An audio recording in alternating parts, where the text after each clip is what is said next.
How can you control your behavior if you don't have an efficient perception of reality and you don't know what reality is? And you've been taught reality by people whose interest it is to keep you out of your mind.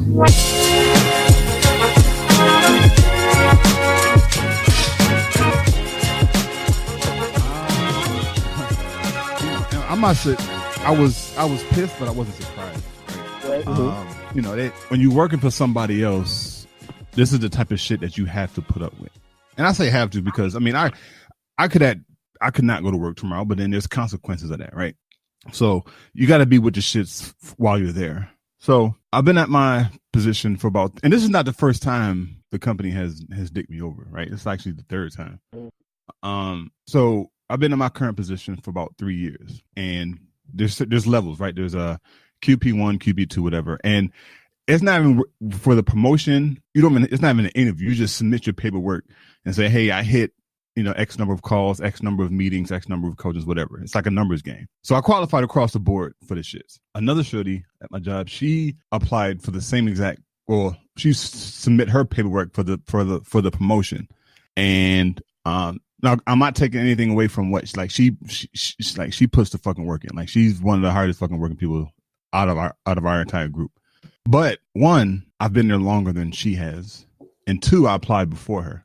So we had a meeting last Wednesday, or about 2 Wednesdays ago. By the time you listen to this, about 2 Wednesdays ago. And usually, what happens is during the meetings is when the manager would announce that, hey, Chuck was promoted to QP2, or Lisa to QP2, or James, whatever. So in the meeting, so there's 8 of us. All right, let me get some context. So there's 8 of us on the team total. So there's 8 of us total. 6 out of the 10, or 6 out of the 8, I'm sorry, are now, or no, my bad. 5 out of the 8 are QP2s. The only other person that's not a QP2 is a lady that just started like last month. So there's me and another shorty on the team who we're not at the next level. So usually the way it works in the meetings is that, hey, Charles is, so we're in the meeting 2 Wednesdays ago, and we have 4-hour meetings on Wednesday. It's fucking crazy. It's the ridiculous thing I've ever seen in my life. 4-hour meetings on Wednesday. So we're in the meeting. This is probably towards the end of the meeting and shit. It's like, hey guys, I have an announcement. And as soon as she said that shit, I'm like, okay, so she's about to mention a promotion. Now there's 3 of us in the room who have all submitted our application to get promoted. And she said, I want to let you guys know that Brittany has been promoted to QP2. Bro, when I tell you, like, I've been through some shit. I mean, we all been through some shit before, right? Especially on the job, whatever the case may be. But bro, when I tell you, I literally felt like an energy leave my body, bro. Like I was so furious. Now I didn't want to seem like I was hating. So, everybody started clapping. So I was clapping and shit. I try to keep cool, whatever. But bro, when we left the meeting, bro, I'm like pissed. I'm at my desk. I'm like, I can't believe this shit. This is fucking crazy. But here's the fucked up part. So I met with my manager like a couple months ago, and I said, hey, I submitted my paperwork for QP2, and I told her, I said, look, if she gets it before me, I'm going to be fucking pissed. I told her this verbatim. I said, Brandy, if she gets it before me, I'm going to be pissed. That's the exact same way I said it to her. She tried to say, what? Don't look at it this way. Look at it that way. And I'm like, okay, you trying to make sugarcoat or whatever the case. Here's the fucked up part. So last year when I had my health scare, I wasn't supposed to be driving, at least from the doctor's order. I still had my license, but I wasn't supposed to be driving. I told my director to say, hey, Todd, I'm not driving, but whatever the case may be. However, I was driving. I mean, come on, man. It's a 2-hour fucking commute from where I live to get to work if I was to take public transportation. That's 4 hours a day I'm fucking commuting, 20 hours a week. Fuck out of here. So through one way or shape or form, he found out that I was driving. Either somebody snitched or whatever the case may be. He said, yeah, he said, you've been driving. Yeah, it was a snitch. Oh yeah, it was definitely a snitch. Mm-hmm. And so he was mad about that shit. I'm like, okay, cool. So long story to wrap things up, he's pissed about that situation that happened last year. It's almost a year, bro. It's past a year. And according to the manager, that's the reason why he hasn't promoted me to QP2 yet. Now, mind you, I'm doing all this other extra shit. I'm doing the duties of somebody who gets promoted to a QP2 would normally do. Like I do that. Like I do training. I do all this other shit, like inventory, all that other shit. But they don't want to kick out that extra money for the joint. So I'm like, okay, cool. So, since then, Pete, you can attest to it, bro. We was talking on Friday. Like my mindset has shifted, bro. Like, I don't know if the intensity is going to stay the same, but it's definitely not going to go back to the level where it was. Like, maybe this was a push that was needed to say, y'all boys need to get y'all shit together. Like, y'all need to really get shit moving, because, like, bro, I just been on like 10 ever since, man. This shit is fucking crazy. And again, it goes back to the some of the shit you put up with when you're in corporate America, and realizing that, look, you're ultimately building somebody else's dream. You're literally selling your soul. And I was watching a video that I was going to post into the chat. He was like, yo, bro, like, if you think about it, man, you spend 8 hours a day on a job, make $140 a day, but you don't see that shit until 2 weeks later. And then as soon as you get paid, that shit is gone. It takes 2 weeks to get paid and 2 hours to be broke again. It's like this never ending cycle. And like, you talk about people living paycheck to paycheck. Nigga, I wish I was living paycheck to paycheck. I live in paycheck to a few days before paycheck. That's even worse. Right. So that's the shit, man. And again, I'm just using it as fuel, as motivation, man, just to say, hey, you know what, it's cool. I'm still going to work. I'm gonna still do my shit. I'm not gonna slack off on the work, but just know that it's a new level now, man. So you gotta understand that, and everything you spit, Chuck. I'm glad you told your story, because we all going through that shit. Yeah. Niggas just don't talk about it. You know what I'm saying? Like, these jobs are supposed to be stepping stones to what we are trying to accomplish in life. Yeah. These jobs they're not our careers. They're not the shit that we're supposed to do for the rest of our life. Yeah. We are not get up, go to work, retire in 40 years just to die niggas. We're not those type of niggas. Yeah. You know what I'm saying? So that's why it's even more frustrating for us, because we are creatives. And I'm sure somebody who's listening to this podcast need to hear that, because they're probably sitting down at their plant job or at their cubicle or at their state job listening to this shit like, yo, I got dreams too. You know what I'm saying? I got goals too. I know I'm not on this earth just to fucking clock in and clock out and die. No. And so telling your story within itself, I feel is progress, because somebody needs to hear it. And I like you said, me and you was talking a couple of days ago, because I feel like we both kind of in the same energy. Like, yeah. I looked at my check, right, bro? This week was pay week. You know what I'm saying? Yeah. And I looked at my check, and I realized if I don't work a certain amount of overtime, I don't get the check that I feel at least I'm a little bit comfortable at. Yeah. Like, I have to work over the fucking 80-some hours that I'm already working. And on top of that, taxes in Ohio are fucking weird. You know what I'm saying? Like, I live in Reynoldsburg, Columbus, Ohio. I work in Dublin. For some reason, because I work in Dublin, they get a percentage of my check. Fucking Dublin. On top of that, state of Ohio taxes my check twice. What the fuck? So on top of Dublin taking out something, because I work in Dublin, the state of Ohio takes out state taxes twice, and federal still get their shit. And do you know the fucking state of Ohio got the nerve to tell me that I still fucking owe them? Yeah, that's even crazy. Though they touched my check first. You know what I'm saying? So I say that to say, like, we gotta wake up, man. Like, there's some shit that I need to personally read into. I need to look up tax laws and shit. And because we all getting fucked. Let's be real. All this tax shit, all this tax break shit, we getting fucked. You know what I'm saying? These motherfuckers is really considering to spend $90 million for a Trump parade. For a Donald Trump parade, because he was in the army and shit. Yeah. Even though he ain't do shit, but they're really discussing about using taxpayers' money, our shit, to give this motherfucker a parade, fam. Like, that's the type of shit we getting taxed for. You know what I'm saying? And I'm not even going to talk about how we pay police salaries, even though they don't like niggas and they kill us. That's a whole nother conversation. So before I go on a tangent, the shit Chuck just said need to be addressed.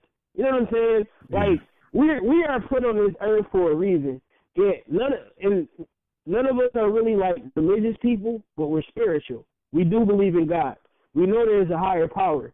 And when my grandmother always told me, when you ask God for something, be careful, because he's going to give it to you. And I feel like it's an energy shift right now, Chuck, with you, with me, with bro Amir, like with all of the creators right now, because we ain't got time for the shit. And God, or the higher power that be, or whatever you believe in, they don't got time for the shit either. They trying to show us Like, look, man, this is what you asked for. It ain't going to be easy.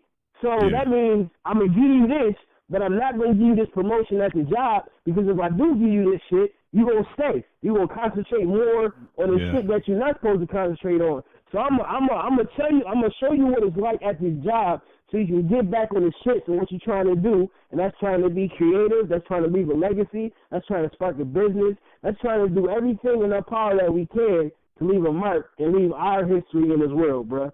So God's talking to us, man. He's talking to us through making me look at my pay stub, like what the fuck is going on.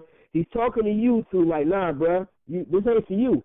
I know it may look fucked up because you deserve it, but this ain't for you. What I got for you over here, this is for you. You know what I'm saying? So we gotta sometimes when we be like, what the fuck going on? Why we get so pissed off? We also gotta look at the deeper meaning of it. And I felt you did that, and that's dope within itself. Because like you said, you was mad. You know you deserved it, and plus you put it in before she did. But you also didn't let it consume you because you realized, all right, I'm here for a bigger purpose. So I'm not gonna trip on that. I'm gonna be pissed off. I might have a shot or two. I might smoke me a blunt. Like, what the fuck is going on? Then I'm gonna get back on my shit and be like, all right, God, I'm listening. Now what? I'm gonna do my part, but I need you to do yours too. Now what? And let's be fucking great. Yeah, that's facts, bro. Yeah, that's facts, man. It's I don't know, bro. It's like and you said something earlier that was a kind of key point. Is like we're not necessarily knocking jobs because, like you said, jobs are a transitional point from, you know, you come out fresh out of school, or you down in your luck, whatever you need to. Most people will need to land a job to start getting some current income, but like you see, you're not supposed to stay there no 40 years, bro. Like, come on, man. We spend 1/3 of our lives sleeping. Right. We spend 1/3 of our lives doing the day-to-day shit, and then the other 1/3 is just on bullshit. You told me we're supposed to spend. I think I did the math, bro. It was like, it came out to like, I think 50,000 or 60,000 hours working for somebody else. And most times we miserable doing that shit. Like, come on, bro. Like, I don't get it, man. Like, people supposed to go through shit, and shit is not always going to be sweet. But if you got more lows than highs in your day-to-day work, man, that's a problem. Right. And eventually that shit starts taking your energy, and you start having all these health issues and all that stuff. Like, people don't realize, they say that most heart attacks occur on Monday mornings between the hours of, I think, 7 and 9 a.m. Why is that? Because people going to jobs that they fucking hate. Sunday night, people dreading going to work, getting up at 5 or 6 o'clock in the morning, got to fight traffic in a 1 hour commute, get to work, deal with the shits, fight traffic to get home, and come home and they dead ass tired. Got no time for family. Got no time to work on the shit they want to work on. Yeah, man, you're right, Pete, man. We got to wake up, bro. That's a trap. And I oh shit, sorry, I don't know what happened. That was my bad. Edit that part out. No, but before, I know Amir, you want to chime in, but I just want to like piggyback on what you said. That's the trap. You know what I'm saying? That's the trap. They tell you go to school. After you go to school, they tell you go to college, get a job. Motherfuckers I know with bachelor degrees are in the same field as me. I don't have a college degree. I'll keep it funky. Yes, I went to college. I didn't finish. You know, personal shit, life shit happens, life shit gets in the way. You know what I'm saying? But there's folks in the same predicament as me with degrees dealing with the same shit that I'm dealing with. Yeah. And no, I'm not knocking school.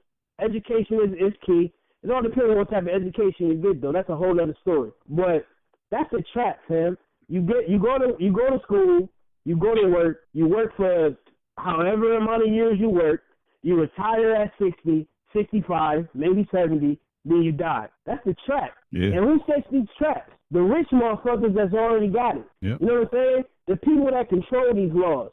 The people that control the education system. The people that control all that shit. It's up to us to have conversations like that we are having right now to pull people out of the matrix, to make people wake up and realize that it is a trap. Yeah, you need to have a job to survive. Absolutely. You need to have some type of income to take care of yourself and your family. Absolutely. But you don't have to fall into the trap, bro. You can still do what you got to do. You can still use the system to handle your business.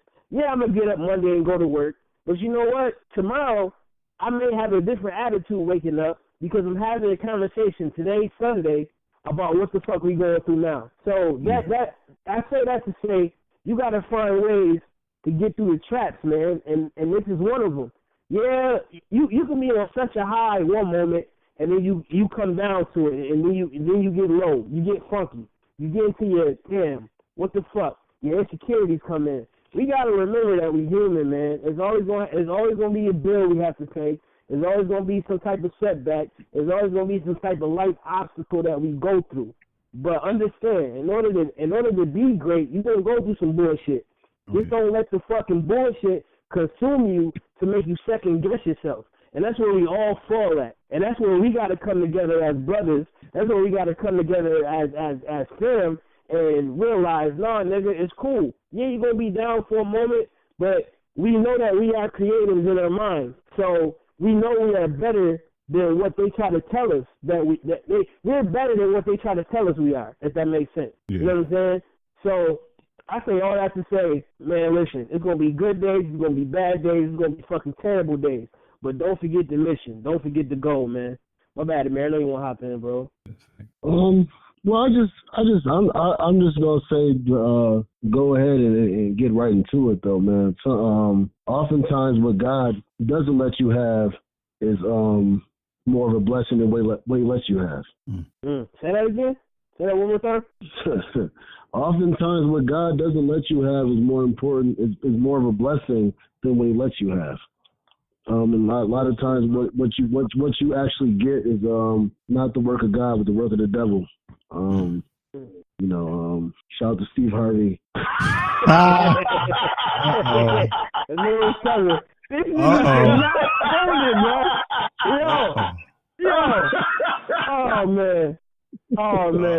That was crazy. Oh man, you got the most serious ass powwow breakthrough moment. Right? And then here it comes. Jump right. Shout out to Jimmy. This nigga, man, that's my bro, dog. Man. They call me D Petty Chopra. He said D Petty Chopra.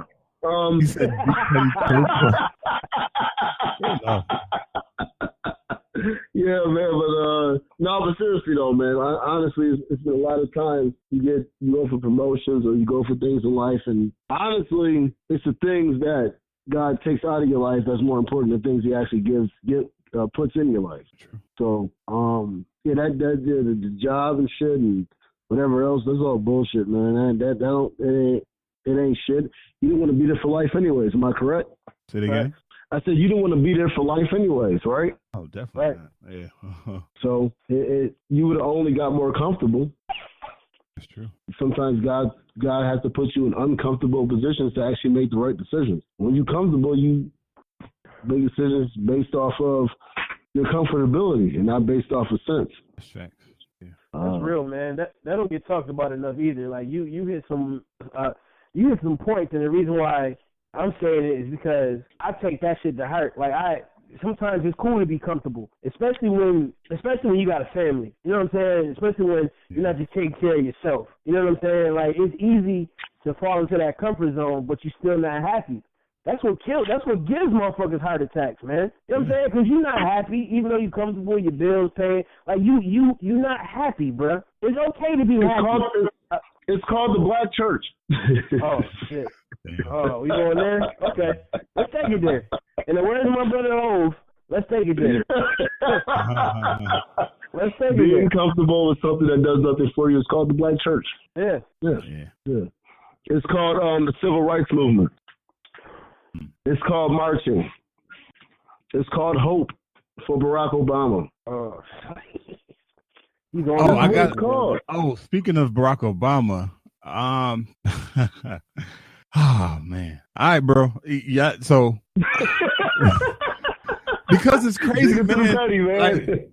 No, because it's crazy when the fact that I have to even question this. It's like, damn, that's crazy. So, I was on my YouTube shit earlier, not too heavy. I was watching a Brother Polite video. He was going against like an Israelite, Hebrew Israelite cats. And in my feed, as I'm looking through the YouTube videos, I saw a video by Dr. Phil Valentine.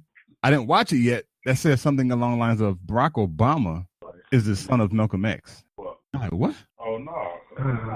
So I did my little Google search and I saw some articles and shit. I'm like, wait, what is that?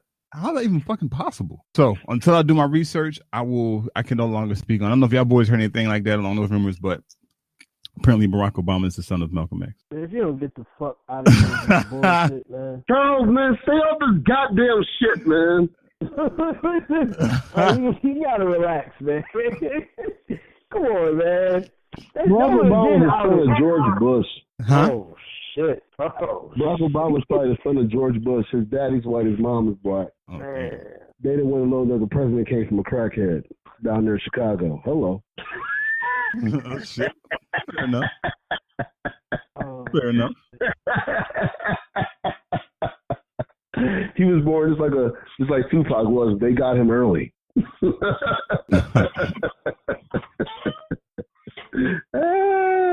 I don't know. I'm making that shit up though, y'all, but it's probably true. I'm gonna go with that theory. You said what? I'm gonna go with that theory. That's what happened to Obama. He was born in Chicago. He was born to a crackhead bitch. One of the white politicians on there was fucking something like that. Probably. And they got him early. Go ahead and hit the theory. He said they got him early. They got him early. Went ahead and probably probed him. Probed him a couple times. And now he out here jet skiing with white folks out here in Aruba with white dudes. Yeah, that's what they want. That's what it is. All offense. Stupid. Oh man, Pete, man, you got anything to say, brother? Moving on. I'm good. What's next on the docket? Yo, Chuck, spark it off, man. Look, let them know what it is, brother. Yeah. So we, we're about, I don't know how many minutes in, but this is the Common Sense Experience featured only on the Black Podcasters Network. I'm here with my brothers, PG-13 and Amir. What's up, fellas? Yo, mic check 1 2. What is this? What up? What up, man? What up to the real people and fuck all the bitch ass motherfuckers out there. Yeah, we got hey man, a lot of shit to talk about today. Hey man, so let's go ahead and just get with the shit, bro. Oh, before we do, make sure to subscribe to the podcast. Make sure you leave a review on iTunes, Spotify, iHeartRadio, wherever you can. Make sure to leave a review. Hit us up on Facebook at Black Podcasters Network, Black Podcasters Network, and you can drop questions, comments, shit that you want to hear on the show over on the Facebook fan page. So, yeah, Amir, let's get this shit rolling, bro. Hey man, chain, chain, chain. Chain, chain, chain, chain, chain, chain, chain, chain, chain, chain, chain of fools. Yeah, man. Listen, man. Rest in peace, man, to Aretha Franklin. We're gonna be talking about that as the show starts. We got a couple other doozy topics to go ahead and talk about on this episode, though, man. But as always, you know what I'm saying, though. You know, go ahead, though. Chuck, you know what I'm saying, to begin off, you know what I mean, tell y'all what he was pissed off about, though, and rightfully so. God damn, man. Fuck this shit, man. Listen, man, find your purpose, find your worth, and go after it, though. And the earlier, the better, man. So that was the kind of the lesson I kind of got from that, and what Chuck was talking about, though, man, and go after it, man. And it's never too late. It's never too early. It's never too late. When it is what it is, it is what it is. But we're going to go ahead, though, man. Pete, man, what's on your mind? What's grinding your gears, man? Yeah, I didn't have a specific one, but I'm going to chill, and I'm going to say this. White people, y'all fucking annoying. And here's why. So my brother Chuck had tagged me in a video, and I think he tagged you too, Amir, and he was talking about an ex-felon, an ex-convict. He was in jail, and while he was in jail, he was working for Habitat for Humanity. And while working for Habitat for Humanity, he was getting $1 an hour, if that. He was helping building homes. He was getting what you would want to get if you were in jail. He was getting skills. He was learning skills. He was learning how to build a fucking home. He comes out of jail and he can't get a job because he's a felon, even though he has all these skills. And it kind of reminds me of what's going on in California right now. all these fires, all these brush fires are going on in the woods of California, and they're using kids who are in juvenile detention centers on top of using convicts, and they're only paying them $1 an hour. Whereas when they get out of jail, they can't apply for being a fireman, even though they already done this shit. They already have the skills. You know what I'm saying? And there was some white dude going back and forth in this post that you tagged us in, and I'm not even going to say his name, but he's a dickhead and a Trump supporter. But he felt he had to put his 2 cents in when you had posted this, Chuck, because he said many prisoners offer voluntary community service programs. I mean, prisons offer voluntary. Keyword voluntary. He said voluntary. It's a bunch of, I'm not that articulate to explain all this shit, so maybe you can, Chuck. But I will say it kills me how white folks use the logic that they use to what the fuck am I trying to say? To really tell you why this shit is not that bad. Yeah. You know what I'm saying? Right. They use their logic and their white privilege to explain to you on some shit that we know is wrong, that we know is illegal, that we know is unethical, but they'll use it. They use their logic to explain on why it is what it is and why it should be. Now tell me why can this man get a job after he's in jail, he's rehabilitated, he learns the skills, he comes out ready to do the work, and y'all won't give him a job because of his past aggressions. Yeah. Yeah, make these young kids, these 16-year-old, 15-year-old boys, pretty much black and Latino. I don't see no white people out here doing these fires unless they're paid firemen. You know what I'm saying? And they develop these skills while they're in jail. They utilize these skills while they're in jail. They're helping people. They're showing you that they're fucking reformed and can be a part of society. And then when they are actually a part of society, you don't give them a chance. But a white dude was explaining why that was okay on Chuck's stat, and that shit kills me, man. That pissed me the fuck off. I had to stop talking. I tried to be cool. I tried to put my 2 cents in, but I couldn't do it because he kept giving these long ass statements on why it's okay. And I don't understand your logic. I know I'm not white. I'm not. I would never understand it. But it fucking kills me. That shows me like y'all have no type of soul, man, to fucking explain on why this is okay. I know I'm rambling, man. I'm gonna chill. Yeah. That shit pissed me off.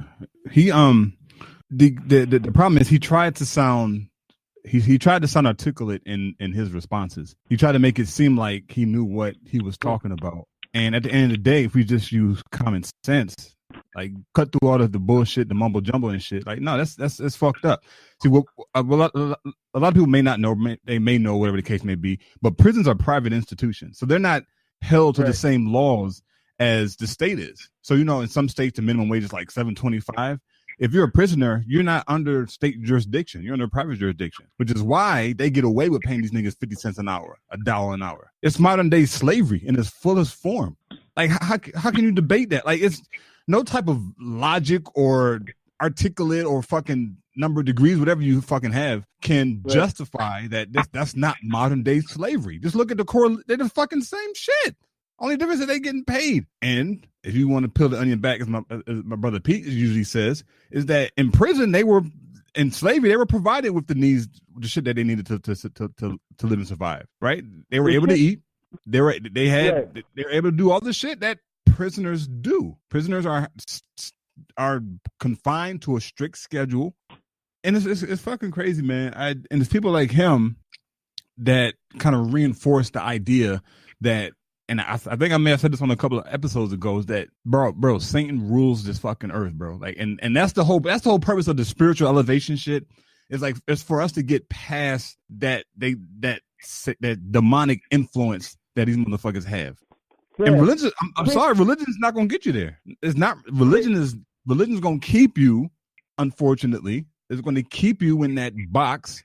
They're going to show you a picture of what it looks like, but then deny you access to it. Hey man, Christianity ain't nothing but another form to use evil shit but just they give you a pass because they call it Christianity. Oh yeah. The same people that promote Christianity and preach it to you are the same people fucking little boys and getting away with it. The Catholic Church has a whole separate account just for these problems. They have an account for whenever somebody get caught doing this shit.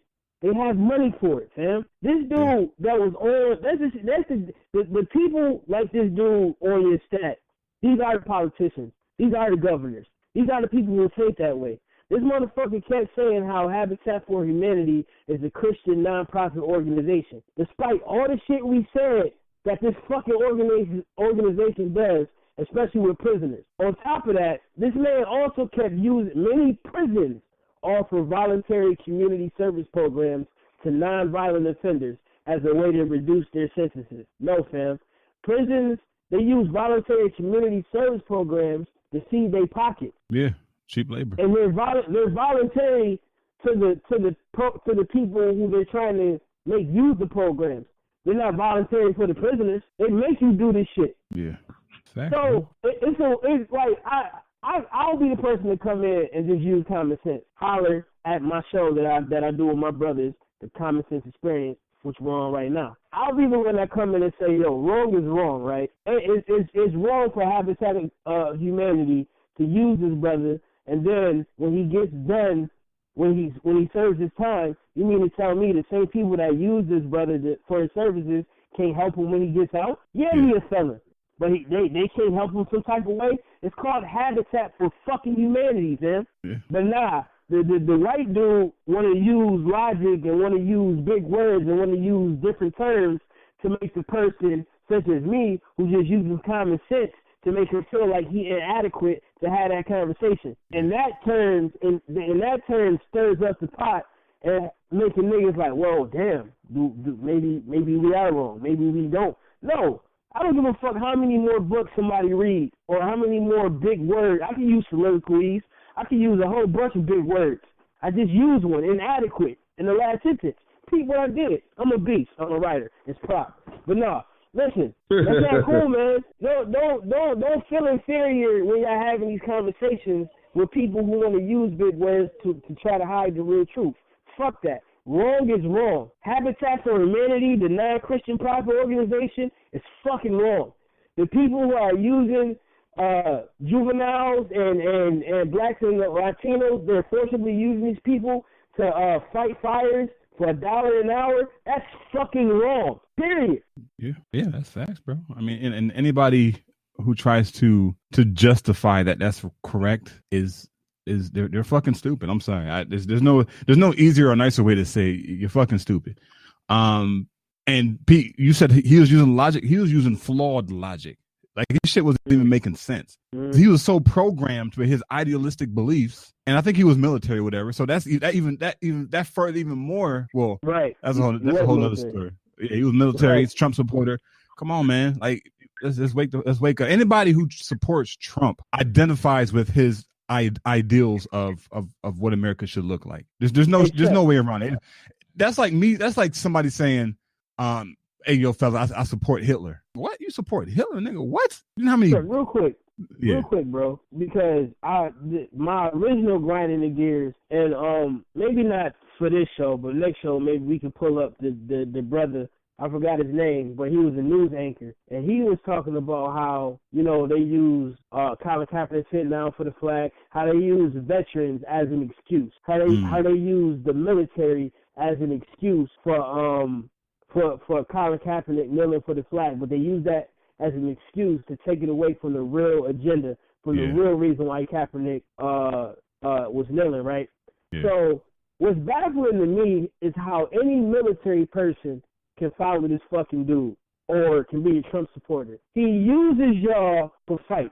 He uses y'all for his agenda. But the people who fucking come home, they're one of the poorest. They're maybe the homeless motherfuckers, man. Yeah, the veterans. Yeah. They have no programs coming back from the army to help them. No health care. They get shitted on everywhere y'all go. But they use y'all for an agenda. And you support this motherfucker? I'm shocked nobody said nothing to this dude Mimi about that. You know what I mean? I'm mad at him just said his fucking name, but fuck it. I don't care. That's the shit that kills me, bro. Like, you as an army person who's in a salute, don't get it twisted. I salute y'all. Whatever. It's not for black people to be in, but that's another topic. I know Amir itching to say something like that. I got you, bro. The war ain't for us, man. But anyway, salute y'all for protecting America and all that good stuff. But they don't give a fuck about y'all until they use y'all for their platform to get higher in the position where they want to be, which I back this man up. It kills me, bro. It fucking kills me. Yeah, it's facts. Amir, what's up, bro? I know you itching to get in, bro.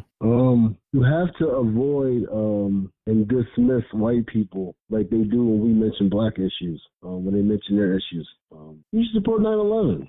That doesn't seem. I'm not really with that. Why not? Well, I just believe all issues should be all bombings should be recognized. You don't care about 9/11? I love 9/11 and what the people are going for as far as against it. But what about the bombing that's happening somewhere else? Are you for all people or just for 9/11?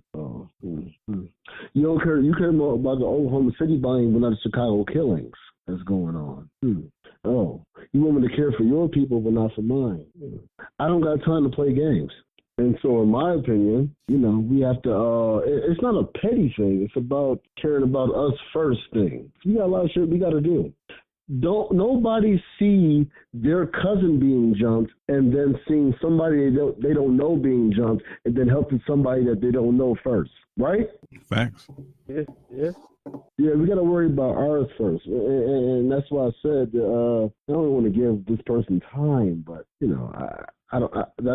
You got to be petty with them. You know what I'm saying? Though you talking about segregation though, but you don't care about somebody building a wall or trying to build a wall or talking about it. The rhetoric is about building a wall, even, and I have people being square out of this country who were born here. That you care about, that you want to chime in on this conversation, though. All lives matter. But it seems like only all lives matter when you're trying to protect the corruption and not the ones who's actually being corrupted against.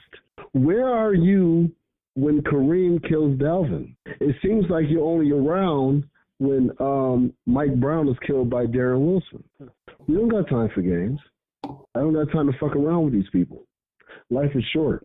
And we got work to do. So for people that want to go ahead and try to infiltrate, I'm not fucking around. No, I'm not talking to you. Oh, you don't want to have it. You're not having an intelligent conversation. What you're having is invasive. You're trying to invade into our conversation and try to find out shit to use against us. People like that, I have no time for. Even if they're black. Hello.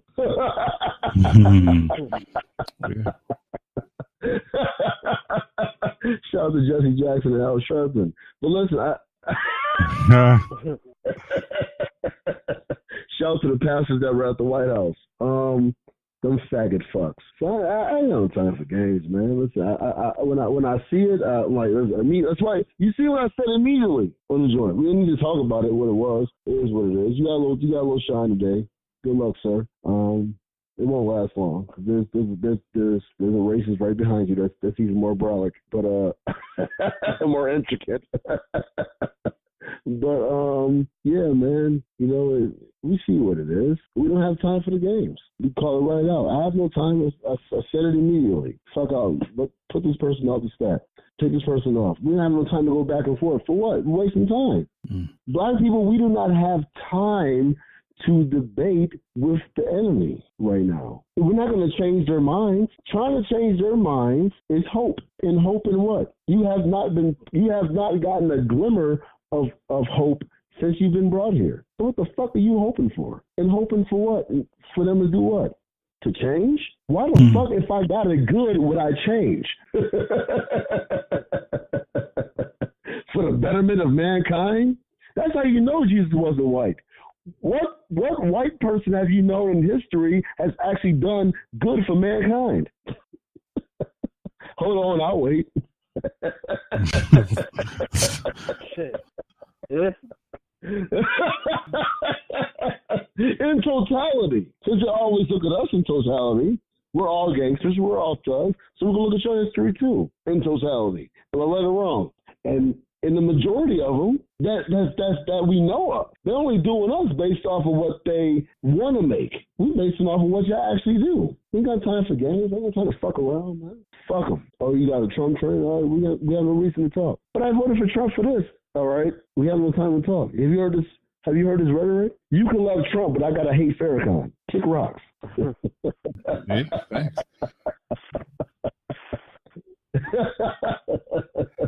But that kind of alludes to the shit that we talk about a lot, man. That double standard shit, man. It's so rampant in society. It's fucking crazy when you think about it. Like what you just said was a perfect example. Like, people are not judged for liking Trump, but then when we won't fuck with Farrakhan, it's a problem. Like, come on, man. That shit don't make no sense. But it's crazy. It's the world. Like, Trump could be saying all the racist rhetoric he says, and then people go for him, and then we might go to a cure for cancer drive for Farrakhan. Like, I don't believe anything Farrakhan do though, but the minute that we even go to anything he does, for all his beliefs as a person. I don't have time to talk. I don't have time to talk to those people. I don't have time to waste. Fuck them.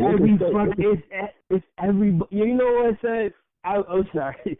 Yo, we in the matrix, dude.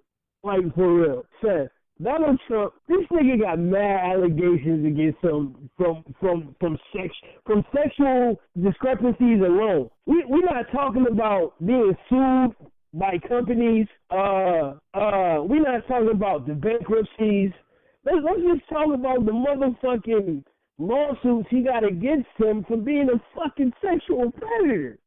Like, he's the president. Y'all defend this shit, but you know, we like you said, we can go to a rally for Farrakhan, and after the rally, he's giving out turkeys like Nino Brown, and we trying to give him money to cancer. Oh, he's a fucking radical. How dare you? Damn. Like, I don't want to be on this earth, man. Like, I want to go to another planet. I don't want to fucking be here. Yeah. But here's a fucked up thing, Pete, though. They're trying to get to another planet. Fucking right. Elon Musk, the owner of Tesla, he's trying to be the first person on Mars. Like, if you fucked up this planet, how the fuck you know? Huh? I said they know what's up, because this is fucked. This one is fucked because of rich people, because of Donald Trump. Right. This one is fucked. Yeah. But he's our president. Don't you dare disrespect him, goddammit. He's going to save us. Man, if you don't get your auntie fucking mom, cousin ass, goddamn. Yeah. I'm going to let y'all know right now.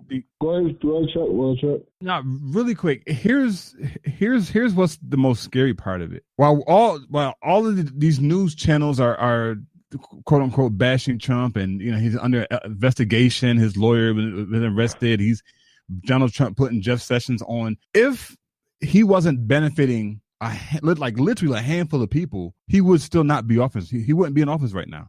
So through all this bullshit that he's doing, he is still benefiting a very select hand group of people who have a shitload of fucking money. That's the only reason why he's still in office. Come on, man. Like, this shit is like out there. Like, come on, man. That is. If this was Barack Obama with these quote unquote with these allegations, he would have been out of office, or maybe not. let me not say that. Maybe not. But he wouldn't have been in office in the first place. Yeah, that's true. He wouldn't have touched the presidency, bro. Yeah. He wouldn't have touched that shit. Yeah. Come on, man. The president even though he was playing it like Amir said, we know what it is, but he's still black. None of this shit. They can't. He's like, oh, we can't use him now. He's damaged goods. Nah, they can still use that nigga, as they did. But the president of any corporation, and yes, the United States is a corporation, the president of any corporations, their number one objective is to make sure the shareholders are happy. And guess what? The American citizens are not the fucking shareholders of the United States of America. It's these rich the top 1% of the motherfuckers who have a shitload of fucking money are the people who benefit from the president being in office. That is the only way he's still here. What happened to JFK when JFK tried to expose some shit? They killed him.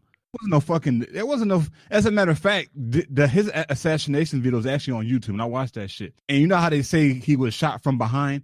Bro, if you look at the video, that nigga was shot from the front. That nigga's head went backwards. Yeah. Come on, bro. Like, but here's the thing: people don't think like they don't. People don't have that common sense when they start seeing some of this shit.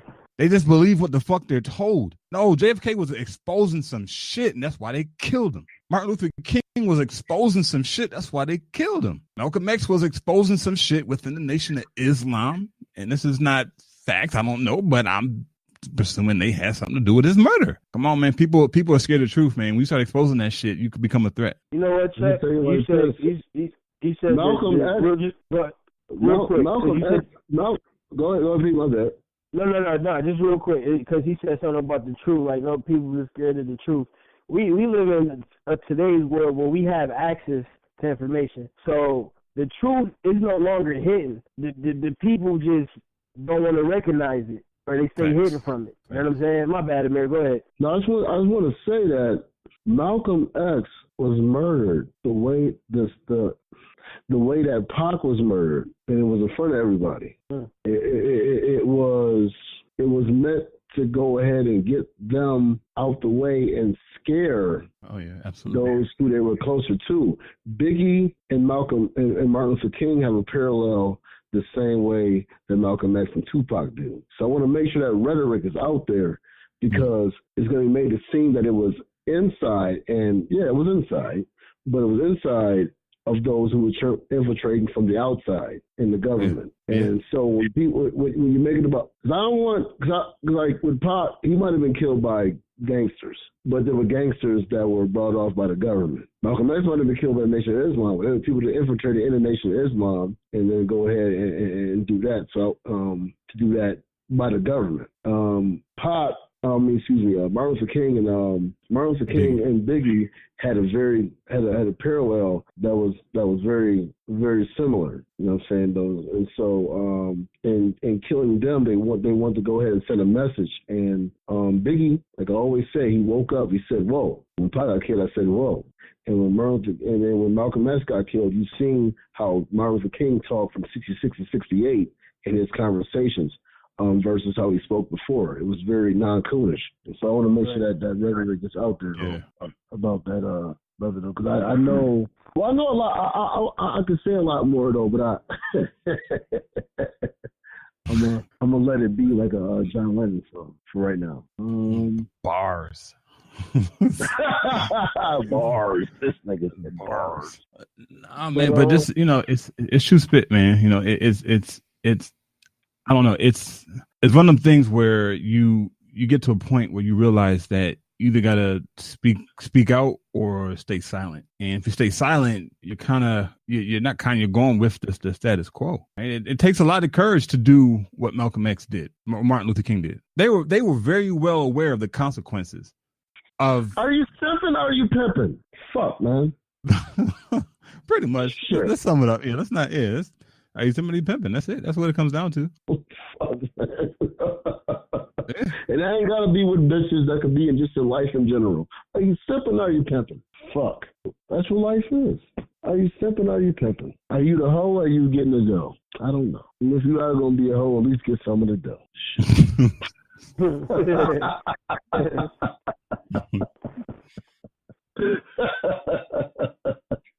Man, all right, so first of all, let me say to both y'all brothers, those topics right there was much needed, man. When we talking about the jobs, when we talking about the infiltration of certain people that come into our community that seem like they're good and they have good intention, you know what I'm saying? I'm speaking on both of those topics, and then speaking about what we got to do and how we got to recognize what it is.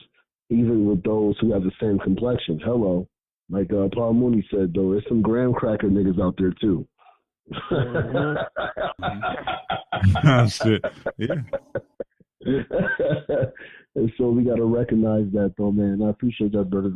Go ahead and giving those two topics on pissing off the professor, which we started off with, though, man. And, of course, Pete, man, was grinding your gears. All right, man, we got to get right into it, though, man. Like I started off with it. I started singing some of her songs. Chain, Chain, Chain, Chain of Fools. Y'all know what it is, though. Respect. You know what I'm saying, though? Natural woman. the list goes on and on and on and on, man. Aretha Franklin, man. God bless your soul. She's in the ancestral realm right now, and God bless you. She was a diva. And when I say she was a diva, that's the word. She could be a bitch. And there's no secret about that. You know what I'm saying? Just because somebody dies doesn't mean they weren't who they were when they were on Earth. But God blessed us with to have her voice. She actually was with Martin Luther King. She sung with him. As her father was C.L. Franklin, who preached here in Buffalo, New York. Hello, Below City. It is what it is. And so she has roots here in Buffalo, New York, as all three of us are from. You know what I'm saying? That is the epicenter of where we all started from as friends. And yeah, man. Yeah, rest in peace to Aretha Franklin, though. But I gotta get into it, though, man. We gotta talk about it, though, man. To her legacy, and to many of our fallen superstars' legacies. How do we as a culture make sure our legends are remembered and respected over time? I mean, we see in certain things now where Cleopatra or Moses or these people who are obviously born where the darker skin is prevalent become white on screen. And people think it's a joke to say Tupac's going to be white in 2050 or this person, but it ain't. You know what I'm saying? Though, like the king of rock and roll is Elvis Presley, which should be Chuck Berry. And so we see what they do. You know, the king of blues is fucking what the fuck is his name? Eric Clapton. Are you fucking serious? This stiff white fuck is the king of blues. Who says that bullshit? Right. And that's what they do. So the king of rap, but we know it's probably gonna be Eminem or gonna be a white Tupac. They're gonna make pop, you know what I'm saying, though, white, be played by Leonardo DiCaprio. And so or whatever new Haley Joel Osment or some shit. He might come back out the wings to play pop. You know, it's in 2038. And so we have to be mindful of that, though. So what do y'all think we as a culture should do to make sure our legends are remembered and respected over time? We'll start with you, Pete, then Chuck, and I'm going to go ahead after you. What we need to do is give them the flowers while they still smell them. Can you say that one more time, please? We need to give the flowers to them while they still can smell them. And what I mean by that is we need to celebrate them and show them love while they still here. I mean, the outpouring of the love for Aretha Franklin is beautiful, and it was dope, but we live in a world where motherfuckers can't wait to put up somebody died first on their post for likes, man. That's corny to me. That's trash. That's trash. You know what I'm saying? We wasn't even thinking about this lady yesterday, and then here you go with this. And I mean, I'm putting myself into that too. Like we all done some things for vanity before, but at the end of the day, the times we're in right now is more so for that than what it was for in the past. And I know I'm putting back the iron early, but fuck it. My bro asked me a question and I'm answering it how the best way I know how. And we need to show love while they're still around, so they know that they were loved, so they can understand it. Yes, Mr. Aretha Franklin wasn't perfect, man. You gotta understand, being a creative and giving your all and your energy into something, it can make you you can become a tortured soul from it. You know what I'm saying? You can act a certain way towards it. You know what I'm saying? And that doesn't take away from the gifts that she gave to the world. It doesn't take away from the activism that she did for black people. Shit that I didn't even know, and I'm kind of tight. I didn't know about it. I'll put that on me. I'm old enough now to do my own research, but it would have been dope if one of my parents or grandparents, like I didn't know she offered to post bail for Angela Davis, fam. When Angela Davis was going through all that bullshit, and back then anyway, she offered to post bail for that, man. And that was dope. Like I didn't know that. You know what I'm saying? All the conversations she had with Sam Cooke. Sam Cooke was one of the first artists who was talking to own a record label, to have publishing. They killed Sam Cooke, by the way. They murdered that man. That's another story. But my long-winded answer to your question, bro, is just we got to show them love while they still here. We got to celebrate them while they still here, man. You know what I'm saying? Don't wait till after they go to give us the real info, to give us the documentaries, to give us the, whatever blessings and the lessons that could have been taught. Like we need all of that energy while they still alive, man. Don't wait till after. Yeah, I think I was watching a joint on YouTube the other day. On Brother Rich's channel, he has Red Pill, Blue Pill on there, and I think this was Red Pill that was talking, and he was talking about Aretha Franklin and how she could be probably the most sampled artist of all time. Like there's a lot of artists that sample her shit, and he mentioned something along the lines of when you sample, especially work from Aretha Franklin, like that particular music has to match the same frequency that it did when it was originally created. So we look at a lot of the music, a lot of the soul music that came out during the 60s and 70s. Like that was a powerful time for black people. The Black Panther Party was thriving. Malcolm X was doing his thing. Martin Luther King was doing his thing. And then as we started getting into as the quote unquote white executives started moving into the music, we started seeing a shift. Right. So we went from, and he broke it down as far as like the music. Yeah, it was talking about relationships with each other, but I think he broke it down to the point where it was talking about having a relationship with God or spirit, however you want to call it. And then we started seeing the transition towards like the earthly relationships that we have, which is cool. Like I ain't got no problem with, a love record and that. What I'm saying is that he was saying that shift is how we ended up where we are today with the type of music that is on the airwaves. So I would say to uphold legacies like Aretha Franklin's is that we have to play the original music. Fuck this sample shit. Fuck listen to these remakes. Nah, let's listen to the original, because the original has the vibratory frequency that it was intended to originally when it came out. If that makes sense. And I'm not really big on music, so this is kind of like one of the areas for me. But I do know that even just looking at the facts, man. Like just look at the music that was coming out in the 50s, 60s, and 70s, and look at the condition that Black America was in. Yeah, we still had our struggles. Yeah, we was still doing the civil rights shit, but we was coming together, bro. Like we were forming. Martin Luther King formed a march without internet, bro. Come on, he didn't have internet. Get on. But he formed he did the entire march without the use of internet. So all I'm saying is that this is look at this. Let's remove the logic aside. Let's just what I'm saying, let's just look at the facts. So let's look at how the state of Black America was during the 50s, 60s, and 70s, and then people got hip to it. The powers that be got hip to like, nah, we can't continue with this. Let's go ahead and infiltrate the music, because we see how powerful the music is and how powerfully music can impact and change consciousness to a new level. Let's go ahead and move in there, and that's when we started getting to the mid 80s and then to the early 90s with the gangster rap and all this shit, man. So that's my 2 cents on it. Bro. Listen, man. Rest in peace, like I said, to Aretha Franklin, though, man. As far as how we got to remember our artists over time, we got to stop putting it in the hands of whites. It's that simple. They fucked up Aaliyah on Lifetime. Notorious sucked. The Pac movie was, we should be still talking about the Pac movie if the Pac movie was made. And the fact that we don't, it was whack. I love Strata Compton, but that was F. Gary Gray, right? Pete? Yeah, F. Gary Gray. The Pac movie was trash, bro. I'm sorry. They ain't doing it right. You said what? Pac movie was trash. They should have let The Pac movie was trash. The Notorious movie was trash. Yeah, Aaliyah movie, that was a Lifetime. That shit was trash. The Whitney Houston movie, that was trash.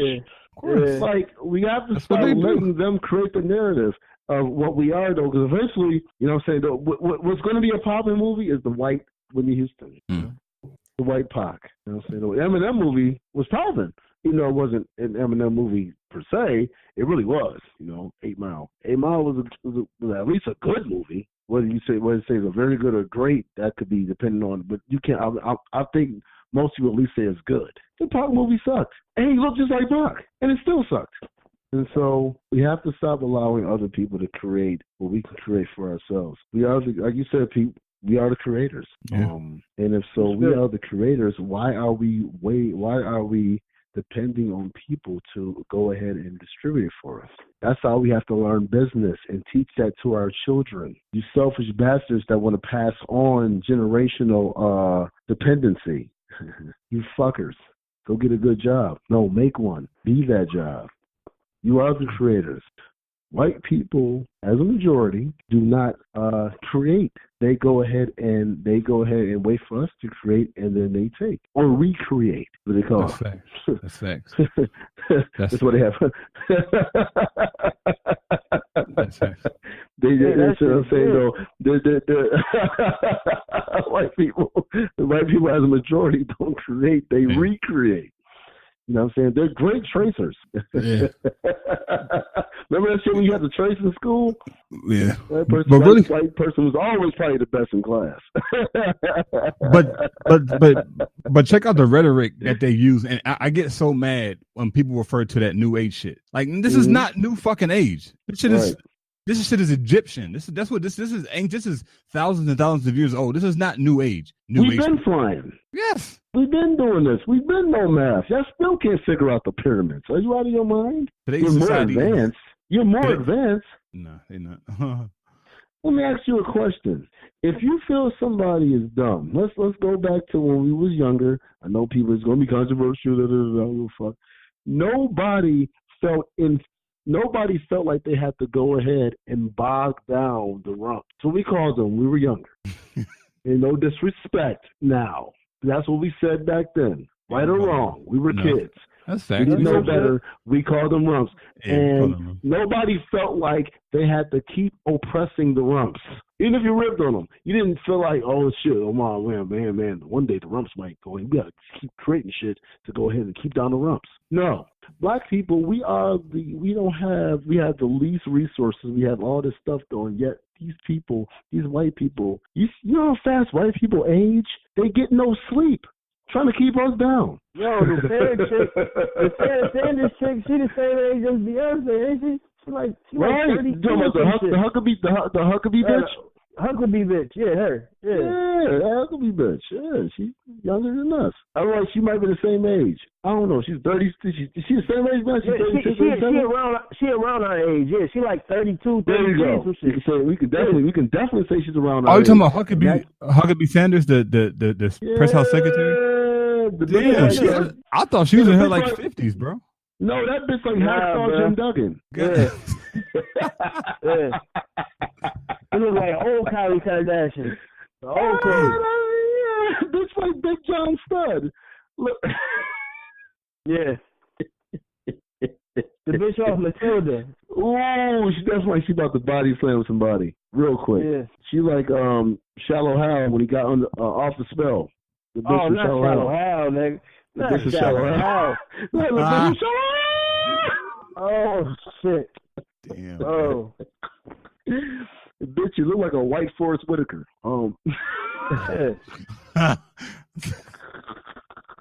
This is like she ate. I got an eye on you. That's crazy. And speaking of cunts that's been in their knees, Omarosa. All right, look, dude. Oh my God. All right, man. I got you. Wait. We gotta talk about it. Listen, Omarosa. Did she kill Michael Clark Duncan? Did she kill him? Yeah. I believe her spirit did. Okay. Wait, what? Certain energy you can't let around you. But they were engaged in some shit, Chuck. You knew that, right? I didn't know that. It did, and as soon as that was announced, he died. Wow. Yeah, that's crazy. Yeah, I didn't know that. Okay. Yeah, she's gonna be on a new episode of a Snap. It's called Green Mile. Chasing the money. Damn it, man. But to Omarosa, she recently just came out with some information about the White House. Apparently, Donald Trump is racist. Oh shit!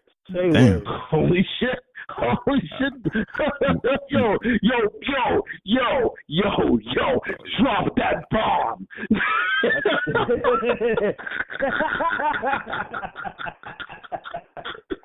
You want smoke? Call me Mr. Chimney.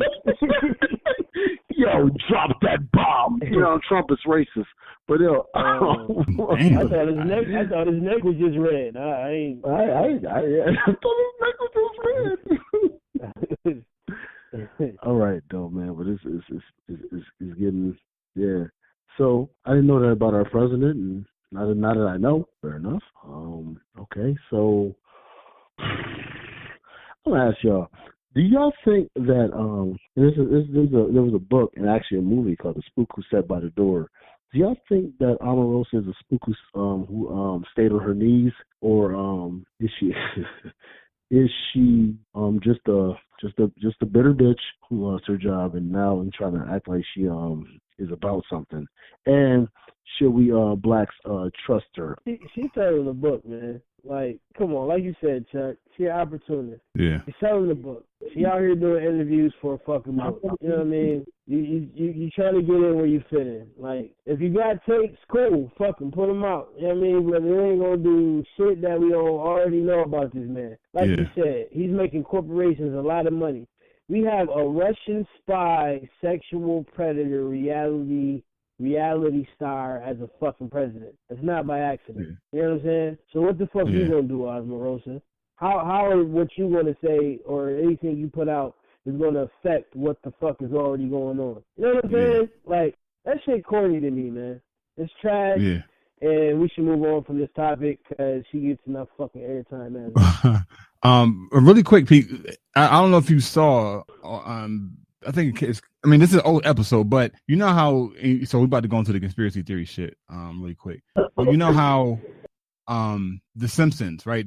I think there's an episode in The Simpsons that may have come out like in the 90s, and in that particular episode, it showed Donald Trump as president. Like, do you think that was coincidence, or do you think like that was like some subtle shit that they was putting out there? Like, yeah, y'all niggas, in about 20 years, you're gonna have a motherfucking Donald Trump as president. Do you notice there was a lot of shit that The Simpsons predicted? Mm-hmm. Yeah. Because I know what you're talking about. I saw that, and I saw other shit that they so-called predicted that they show. The Simpsons is one of the longest running shows on TV, bro. Yeah. I don't think that's by accident either. Yeah. You know what I'm saying? Like, you know, I feel like they know they got people so far in the fucking Matrix that they blatantly show shit just to show. Yeah. Certain shit fall through the cracks, bro. You know what I'm saying? Yeah. And it's just like, y'all niggas some arrogant fucking bastards. Yeah. You know what I mean? Like, this shit was, come on, bro. If this is anybody, look at Bill, they got rid of Bill Clinton for getting his dick sucked, fam. This motherfucker is in collusion with Russia. This nigga has lawsuits, sexual fucking lawsuits at that, bro. He got caught on camera saying grab him by the pussy. You know what I mean? Come on, fam. Come on. Yeah. Really? Yeah, we're working. We should have enough to get him out of office soon. Really? Like, we're not. Come on, man. Give me a little credit. Give me I ain't the motherfucking the sharpest tool in the shed, my nigga. But give me a little credit. We know this is bullshit. This is bullshit. Listen, as far as with the like I said, with the Omarosa shit, me personally, I don't trust the bitch.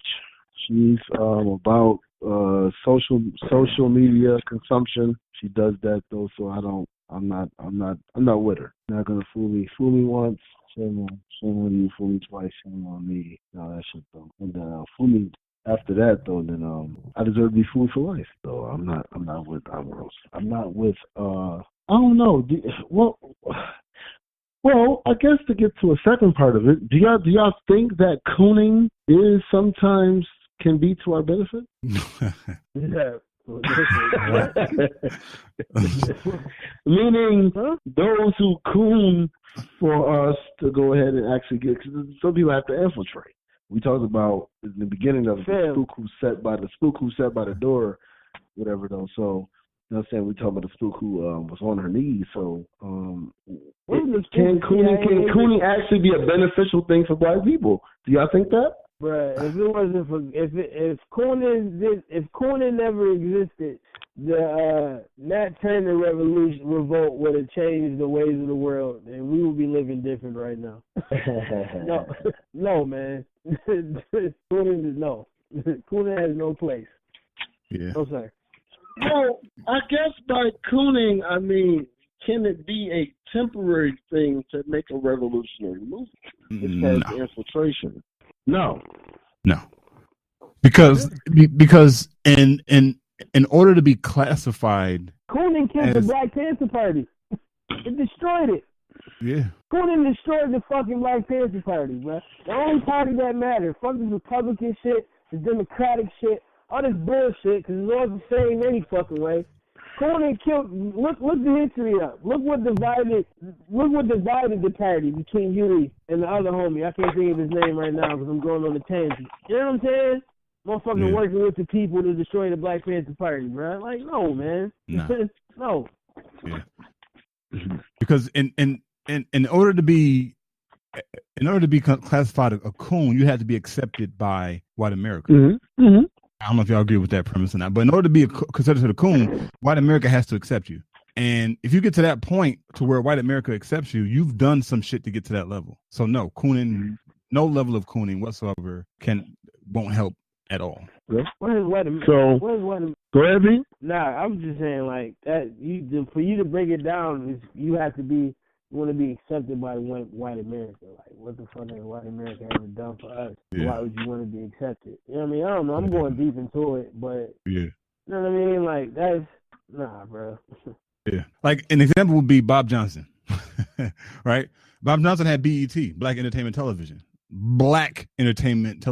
He cooned out when he sold it to Viacom. That was all right. He said, "Nah, that amount of money." Yep, I will sell the most prominent black-owned television network over to you guys for that money. He cooned out. That's what it was. If you want to do you, that's cool. You know what I'm saying? Yeah. If you get your bread, be a Bob Johnson. You want to be a billionaire, all that great, but don't say you're doing it for the people. Yeah, facts. You can't. Don't say that. Don't say that bullshit. Well, do you think that those who have had to do it for the people, and had to do that, had to go ahead and have that image so they could go ahead and be able to actually do what they could do for the people and actually coon a little bit? Can I counteract that with another question? Didn't Martin Luther King try that before he realized it was some bullshit, or not? Am I bugging? Shit, I'm sorry. Don't hurt me. I don't want no problems. I'm not saying Martin Luther King listen, y'all know what it is. He tried to work with both sides. He tried. And then realized it was some bullshit, and then talked about it, then they killed him for it. I can see that. He was against Malcolm X for a minute. He wasn't even fucking with Malcolm. Like, nah, he bugging. This radical shit. I'm trying to do it this way. Isn't that somewhat conforming? Because, like, come on, man. Deep down, we know this is all some bullshit. Why are we even conforming to these motherfuckers anyway? This ain't they shit to begin with, to even try to negotiate with. This ain't nobody shit but the Indians. But anyway, let's say I'm pulling back the onion. But wasn't Martin Luther King the first to try to do that shit and then realize it wasn't gonna work, or no? Am I going? I mean, he was, but what I'm saying is though he didn't go into it. Now again, it's not to play all the way devil's advocate. Trust me, I'm with you, B. You know that, but just to go ahead and give a fair perspective, shall we say? Martin Luther King didn't know about the ills that were going on. He was going off of love. He's going off the Bible. He's going off the good shit. I gotta keep it real. He's going off of his slave masters' teachings, and I'm talking about those who coon and are sacrifices for the betterment. Like those who knowingly, like people who knowingly coon. Right? Can that be a benefit to us? Like, you know what I'm saying? Like, it can't because once you start dancing with the enemy, you're gonna be affected some way, shape, or form. But for that person. But what about for what they're teaching and and being a sacrifice does mean having the ills affect you. But what does the sacrifice does? But what does the sacrifice go? What is it going to do for the people? You know what I'm saying? Like that's what I'm like. If a nigga, a crooning motherfucker, at the end of the day, between the people or them, they gonna choose them. So they rather be the chain and the slave motherfucker when they just like in the Nat Turner story, like motherfucker, you snitch on them, we gonna treat you good. You still a slave, you still a nigga, we still gonna whoop your ass, but nigga, at least you're gonna be alive and have a meal every 30 days. You know what I'm saying? They still gonna choose that over the people. So how is the sacrifice gonna affect the people? Well, and I'm glad you said that though, because this gets to the ultimate point. Omarosa, take your bitch ass away from us. We don't want you fucking cunt. We don't want you. We don't want you around us. We don't want you around our people. We don't want you around us as a whole. We damn sure don't want you around our young women and our young girls. We don't want you to be an example. So you've shown us too many times. You killed Michael Clark Duncan with your energy, and you're trying to infiltrate back in because sucking white dick didn't give you privilege, and so we won't allow you to come back in. And I'm glad you guys said that like that, though, adamantly, though, because a lot of people think that cooning sometimes is the only way that we can go ahead and get favor. No. It's about us joining together. It's about us being strong. And one person trying to coon and get the favor from white privilege is never going to work. And for those white people out there that's thorough, God bless you, though, but we're talking about the majority. Since they always try to use majority against us, right? They talk about how we are as black men and black women. And black people in general. So that's how it is. And I'm glad you guys said it like that, though. Okay. Speaking of goddamn cunts and as white people, y'all call it that sometimes. Well, this is y'all word. But speaking of pussy, we're just gonna talk about it. We gotta talk about the ever evolving stance of the side bitch. I think the side bitch is getting side bitches, and obviously we talked about thoughts though, but I want to be specific about side bitches though, because I see there's a lot of dudes out of here who almost held their side bitches in more reverence than their main women, and so the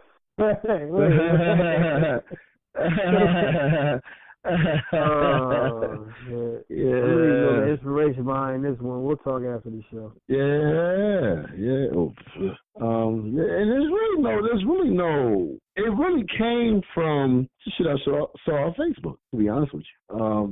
There was nothing really personal. Obviously, everybody knows I'm single. You know what I'm saying? These brothers is about straight and narrow. They work to home to work. So it just came from shit I saw of goddamn Facebook, and it was just I see it so much though. So should your side bitch can you regulate who your side bitch is allowed to fuck? And what? Yeah. Come on, man. Okay. Should you? Should you be allowed to regulate who your side bitches are? Your side bitch is allowed to fuck. Your main side bitch, at least. Well, then your side bitch. Because a lot of motherfuckers out here feel like it's your side bitch. You know what I mean? So, and then for women out there that's listening, should you be able to regulate who your side nigga is allowed to fuck? We gonna talk about it real. Because a lot of you bitches out here, excuse my language, but a lot of you females, and some of you want to be called bitches, though, so I'm calling you bitches because that's what you want to be called. Y'all feel like y'all can go ahead and regulate who your side niggas fuck. So, should you be able to regulate who your side fucks? Pete, I'm going to start with you and go ahead, Chuck, and I'm going to go after y'all. Look, man. This is why we gotta get rid of the fuck niggas and the fuck bitches, bro. This nigga even asking this question, that tells me there's a lot of fuck niggas and fuck bitches. See, me personally, I don't like drama or attention drawn in any situation. So if I'm in a situation and I'm not in a situation, just understand me. You do any and everything to keep that situation on chill. If you start regulating on who your side bitch is or your side nigga is handling, that's gonna cause friction and gonna cause a lot of dumb shit to happen. Therefore, since you have a side, that means you have a main. That shit gonna run into your main situation, and then your whole life is fucked up. So I say all that to say, hey man, you handle your shit accordingly. You don't add to the bullshit. If it ain't broke, don't fix it. So no, nigga, you don't regulate nothing. Y'all regulate what y'all got and keep it pushing. Come on, man. Is the pimp hand unstrong, Pete, now these days? Come on, man. Like, this is crazy. Fucking crazy. Yeah, I agree with Pete. 100%. Because it's too much to manage, bro. Like you already dealing with your primary shit. Now you got to concern yourself with who your side person is fucking. Like, bro, it's too much to. Bro, it's a lot managing just a primary joint. You talking about managing come on, that's just too much, man. And all these simp niggas out here trying to do that shit, bro. They fucking shit up, man. It's just crazy. It's that control mentality. Like look. Here's my advice to you. I'm not in any side situation, but I'm just trying to use little humor, if you would say. If you're concerned about who your side piece is fucking, get blood work done periodically. You good, right? All right, babe, we want to get some blood work today. Let's go. Right? Damn. I'm just saying, bro, that because you ain't got to put no thought in it. You just go down to the fucking clinic, get your blood drawn. You got both clean. All right, we good. Let's keep doing it. Doug, hold up. This is true. This is all true. And do understand, like you said, it's control shit. But do understand, all situations do come to an end. Nothing lasts forever. But if you handling it like you're supposed to be handling it, the side ain't really dipping too much, unless certain needs need to be met in the first place. But like I said, it all depends on the situation. Yeah, I agree with that too. You have to be a good ass manager. Period. Yeah, that's what it comes down to. I'm gonna say it like this though, and I'm gonna dig into my little bag of petty. But I don't know where these estrogen filled ass niggas came from. Let me tell you something. If you are playing on the field, you don't worry about what's going on the sidelines, unless there's a play to be called. Yeah.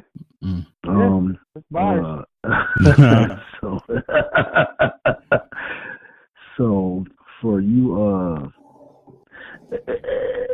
we live in a society right now where niggas feel it's cool to either tell on you with the police or telling you with your girlfriend or your wife or whatever. And so we live in a very Drake-filled generation. And I gotta say what it is though, man. Shout out to T.I. too though for snitching. But listen, Barricade, King of the South.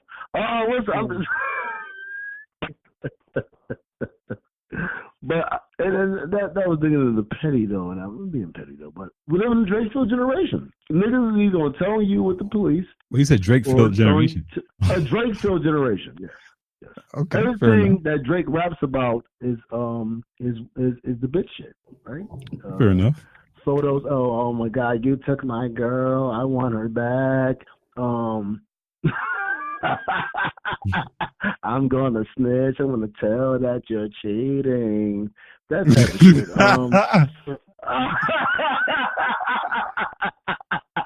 Come on, bro. You're missing people. You know, they're gonna tell the police that you're doing something. No, that's where we live in. And I don't know how it got to this point. Yeah, well, I do. I won't get into it though. But shout out to Jay-Z and Jermaine Dupri. It's just, yeah, right.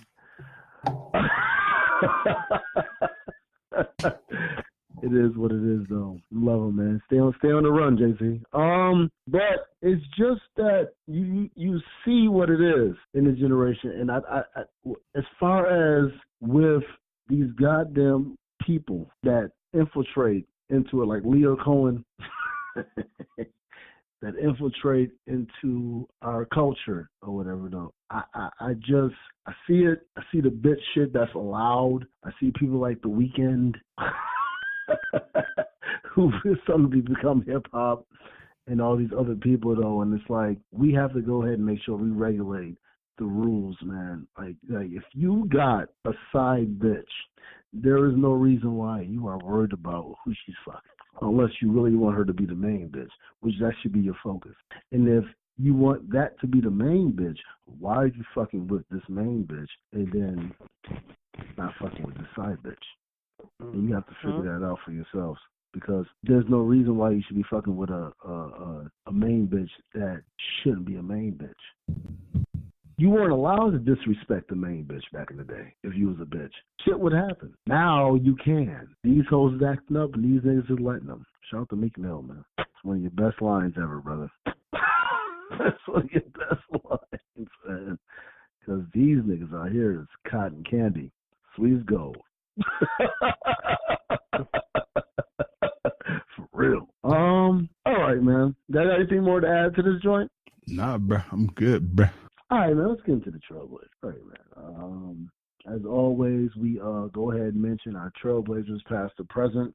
And so I'm going to start with Chuck, Pete. Then I'm going to go ahead and mention my Trailblazers, though, man. Who you got, Chuck?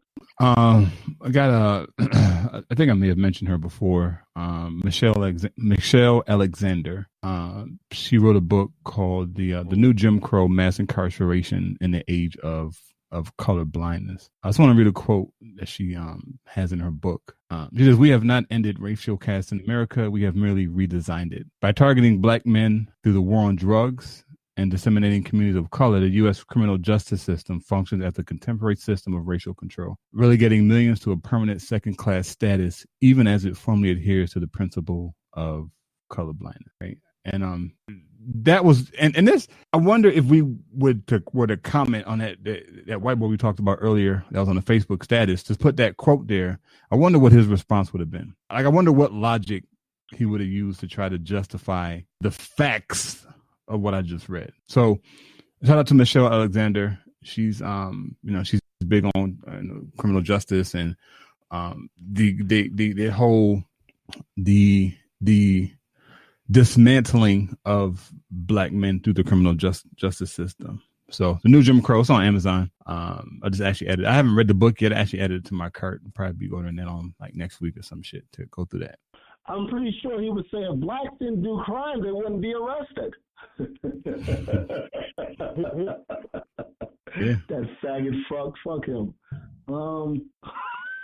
But I'm pretty sure you would say some shit like that. Yeah, I appreciate that. Michelle Alexander definitely needs to be recognized throughout the community, though. A lot of times we don't think that, and I know this from the colorism that we have in our society, that fair-skinned black women somehow can't be revolutionary, though. But Angela Davis is revolutionary as they come. And so we have to get that mindset. You have to get that out of our mindset, though. And hey, with our black men as well. You can be fair-skinned, and you can have a white woman and be revolutionary, though, because there's plenty of you niggas out here that have black women that are fucking cooning like a motherfucker. Shout out to Steve Harvey again. Pete. Yeah. Who you got, my brother? All right, so I know y'all saw that bullshit recently about how I think the Kylie Jenner brought in Forbes talking about she's self-made and shit, right? A lot of bullshit. We all know that was bullshit. So right here, this person I'm about to mention, this is the definition of fucking self-made. Shout out to this brother Everett Taylor, man. After being homeless as a teenager and dropping out of college, he started his first company at the age of 19 and successfully sold it at the age of 21. He now serves as the CEO and founder of both the social media and software company at Pop Social CO, at Pop Social Company, and the marketing firm at Mill Sense Company. He also founded the company at Growth Hackers HQ.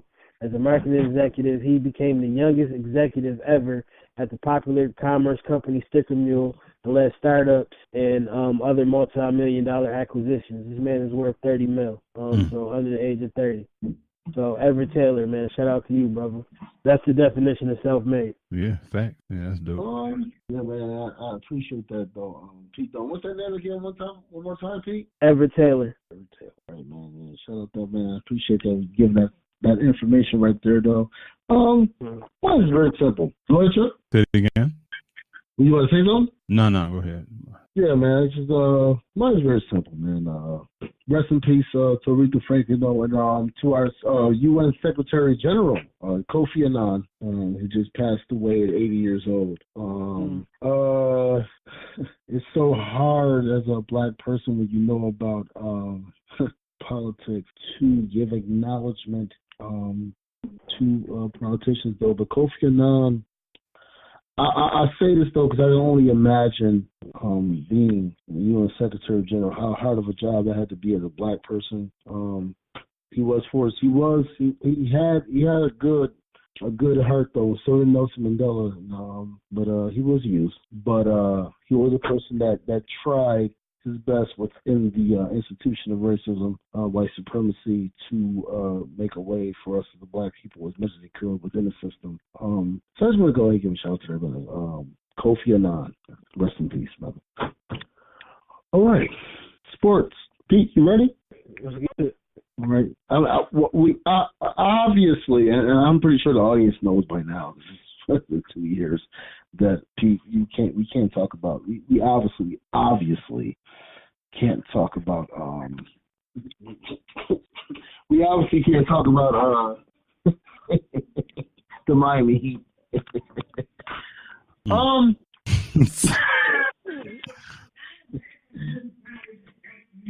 No offense, Pete. No offense, but we talking sports, so sit tight, shine a light. But yeah, man. What do you think about, man? What's going on, man? NFL season's going down, Pete, man. What you think? Shit. I mean, I don't know. I watched we played Cleveland. They had to join on TV because we played Cleveland. The Ravens quarterback looked cool. He looked alright. I think he's gonna end up being a starter. Houston gonna be nice. Deshaun Watson look good. He damn nice. Okay. I think Deshaun Washington don't sleep. That's my MVP sleeper, Deshaun Washington. Because as long as he stay healthy, he's gonna be a problem. Houston gonna be nice. I don't know. That's about it. I ain't see too many other squads. But yeah, I was mainly concentrating on my squad. Go Bills. Shady look good. Our O-line look. I'm scared of the O-line though. The O-line look kind of like he got some issues. Kyle Williams got hurt. He getting up there in age, so the D-line look kind of suspect. But I don't know, man. We gonna see him ready for the regular season to start. This preseason shit got to stop, by the way. Pete, I don't want to let you know how sarcastic you. What happened? What I do? You don't know what was the sarcasm that Pete. We'll talk about it, Pete, you asshole. But I don't know. All right. You asshole. Really? We talking about football? You mentioned Houston and Cleveland first, huh? Houston and Cleveland first, huh? We talking about fucking football. We talking about football. You gonna mention Houston and Cleveland first? Pete, you such an asshole, man. But I appreciate your intellect. I appreciate your intellect. I appreciate your mind. Yeah.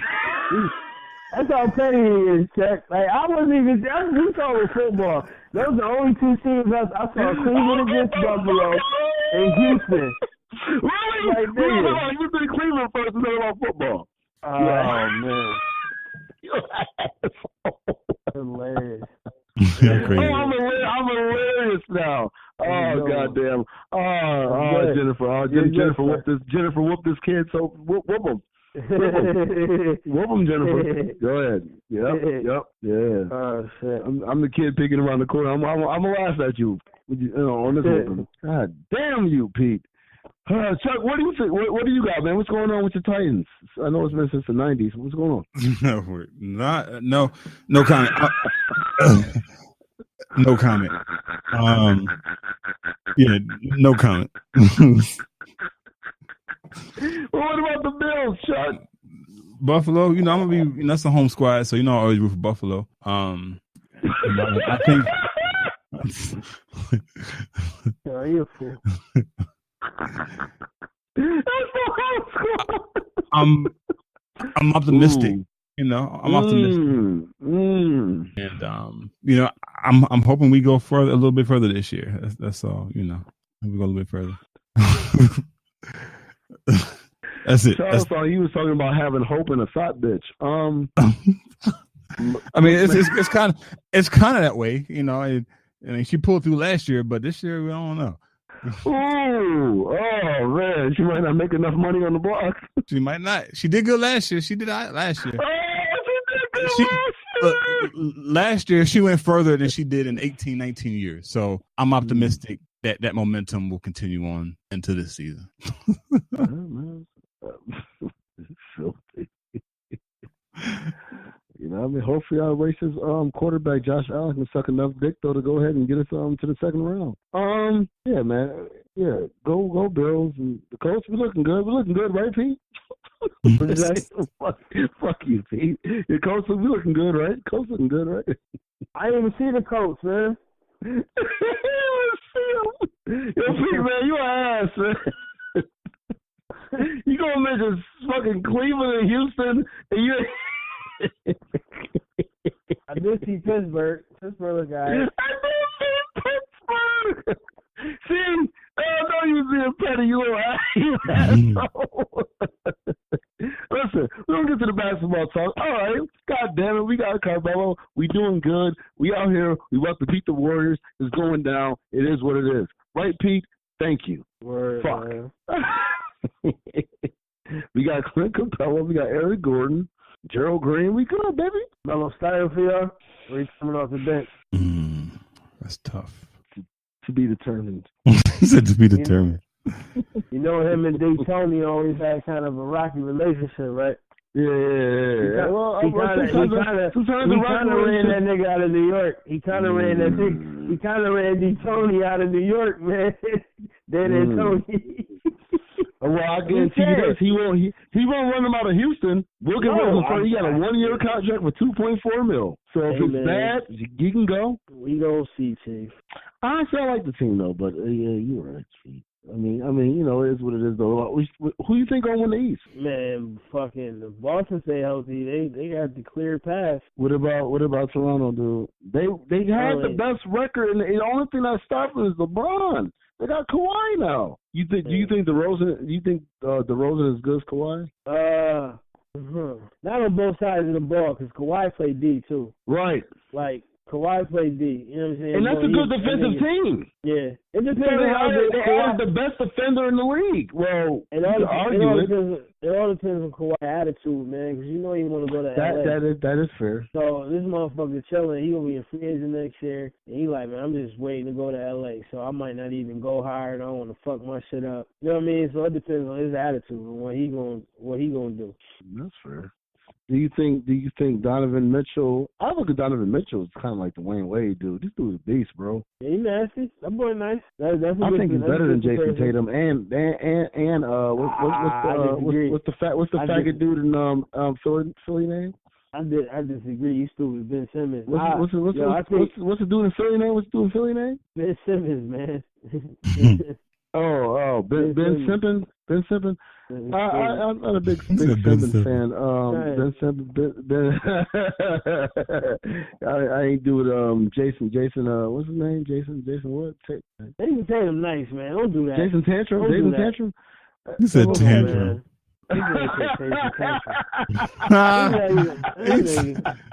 Come on, bro. Yeah, it was pretty bad when we lost to LeBron. Lost that 6'9". But he's all right. He's a rookie. They all throw tantrums, nigga. LeBron throw a lot of tantrums too. Don't do that. Facts. Nigga, Jason nasty, man. Oh, come on, man. LeBron throws tantrums. Look, we gonna talk about LeBron throws tantrums. Don't do that. No, LeBron throws tantrums, nigga. No, that nigga's a big ass baby. Has Jordan ever beat a great team? Has Jordan ever beat a great team? No, we ain't going there because we see what you're doing. You see what you're doing? No, nigga, no. We see what you're doing. I'm not doing it either. He said that same shit on Facebook. I didn't even respond to it on Facebook, Chuck. I didn't say shit. But that nigga put that shit on Facebook. Has Jordan been a great team in his life? I agree with everything Kareem Abdul-Jabbar said. There's no one GOAT. There's no GOAT. No, I'm saying has Jordan ever been a great team on his time period? We won the championship when he was the greatest. Has Jordan ever been a great team? Has Jordan ever been a great team? Has Jordan ever been a great team? In spite of the price. In spite of the price. Were the Knicks a great team? You talking about Patrick Ewing and John Starks? Okay. Oof. You talking about Reggie Miller and Anthony Davis?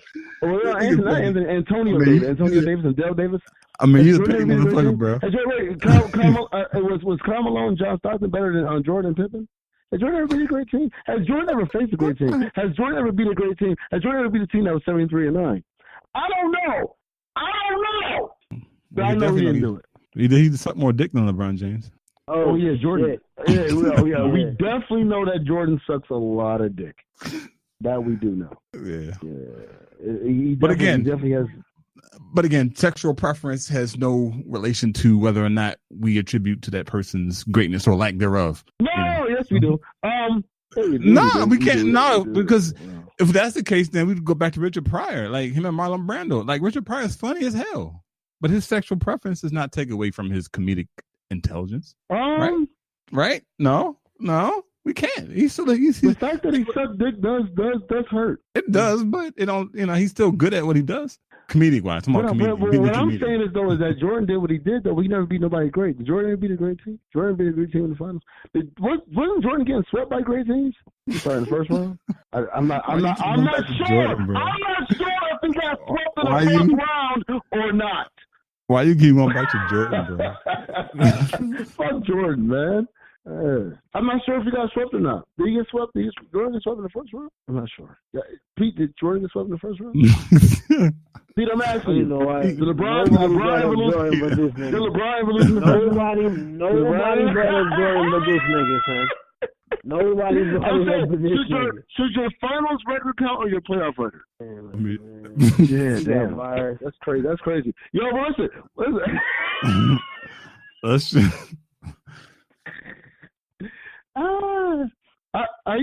You got anything to add? No. To this? No. Did Peyton Manning ever cheat?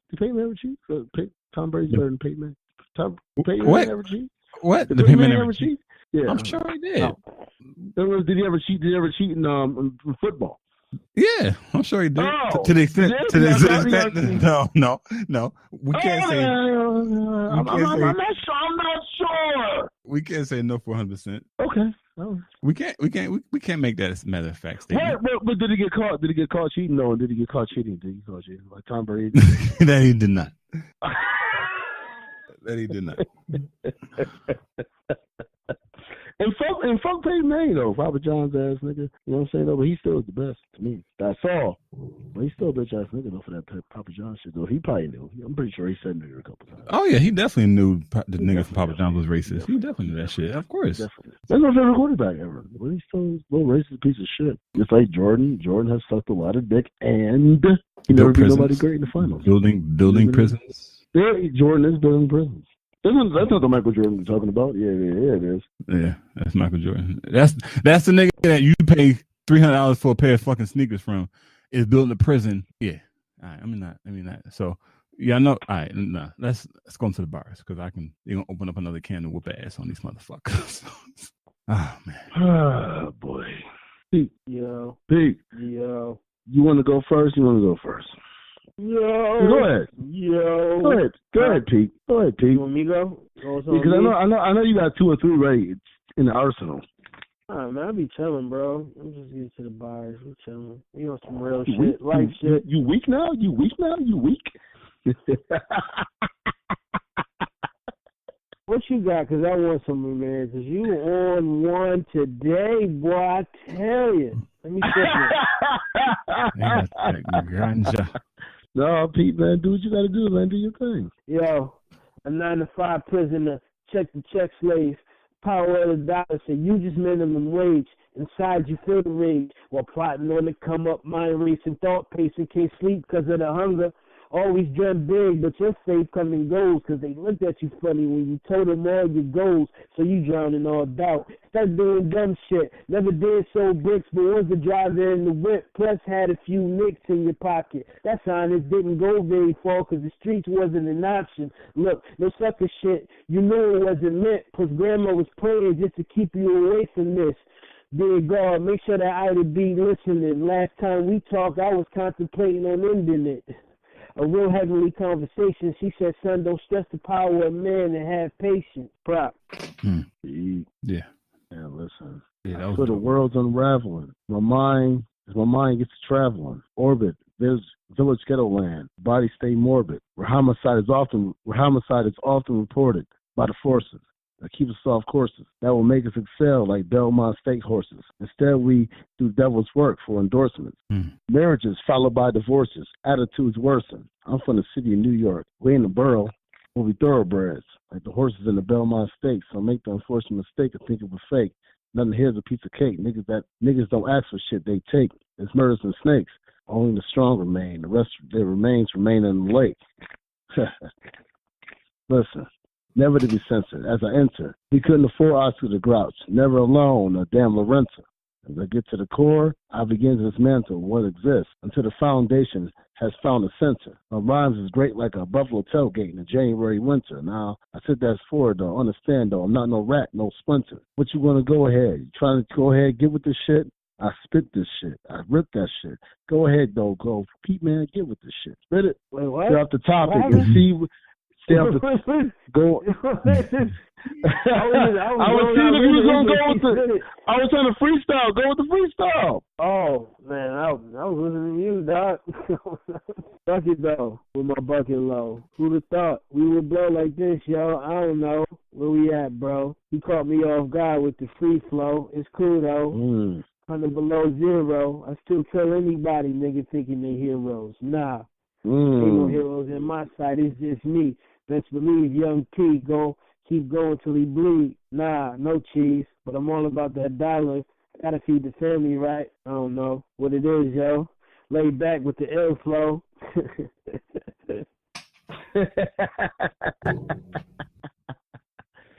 We don't give a fuck what we owe. Fuck them taxes. We come though. And I'm saying though, either in the goddamn Maybach on bus passes. We don't give a fuck though. We coming for your asses. We stay on asses like Jacqueline Kennedy. You don't give a fuck though. We got the remedy. I spit that shit though. I got the energy. Go ahead, Pete though. Show him though. We got plenty, B.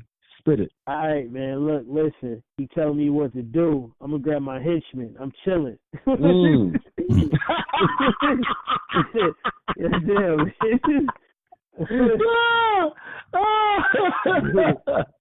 We off the top, man. We just out here spitting, man. We having fun. I'm just gonna say, I'm saying what I say. Don't pass it off. Go ahead, Chuck. Don't say your word though, man. God loves y'all. I barely tolerate y'all though, man. This was fun. It was informative, educational, man. I appreciate y'all brothers bringing y'all perspective though, man. And you know what I'm saying? Black Podcasters Network, though, common sense experience. Let's get it. Go ahead, Chuck. Yeah. Hashtag stay woke, y'all. This is Chuck and off. 2 fingers means peace. We see y'all next week. We out.